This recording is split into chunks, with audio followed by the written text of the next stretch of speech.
Today we're studying Marsupialia. Marsupialia is a relatively small order of mammals that only contains about 300 species. They are known for having a pouch, which is a skin fold that develops on the belly of female mammals. The most famous marsupials are kangaroos, but there are many other types of marsupials, including koalas, wombats, opossums, and sugar gliders. Marsupials are found only in two regions of the world.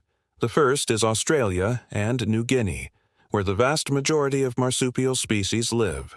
The second is the Americas, where there are only 4 living species of marsupial, all in the genus Opossum. The reason that there are so few species of marsupial outside of Australia is because at one time marsupials and placental mammals were much more widespread. However, around 65 million years ago, placental mammals began to take over the marsupial niche in most parts of the world. This is thought to have been caused by a number of factors, including the development of the placenta, which allowed for more efficient nutrient and waste exchange between mother and fetus, as well as the evolution of larger brains in placental mammals, which may have allowed them to be more adaptable and better able to compete for resources. Today, the two groups are mostly separate, with the exception of the Americas. In this region, placental mammals like the Virginia opossum still occupy a similar ecological niche as marsupials. And in fact, the only major difference between the two groups in this region is that marsupials have a pouch, while placentals do not. Now let's take a look at some of the major characteristics of Marsupialia. First is, of course, the pouch, which is a skin fold on the belly of female mammals.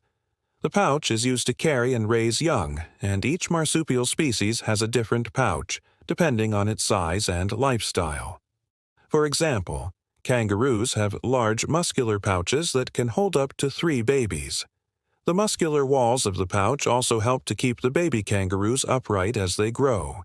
In contrast, wombat pouches are much smaller and less muscular, and they open to the side rather than the front. This allows the mother wombat to sit her young on the ground while she is grazing. Another characteristic of marsupials is their relatively small size. Most marsupials are small to medium-sized animals, and this is thought to be an adaptation to their dry environment.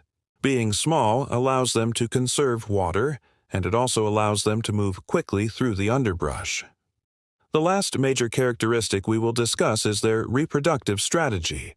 As we mentioned earlier, marsupials give birth to relatively undeveloped young, and this means that they must carry their young in their pouch for an extended period of time in order to ensure their survival. This can be a risky strategy, as predators are often attracted to the scent of the small, vulnerable young. However, it seems to be working for them, as they have been around for tens of millions of years. So that's a quick overview of Marsupialia. In just 200 seconds, we covered a lot of material, but there's obviously a lot more to know about these amazing animals. If you want to learn more, check out the resources. If you enjoyed this video, please like and follow me, so you don't miss any of our future videos. Thanks for watching. See you next time.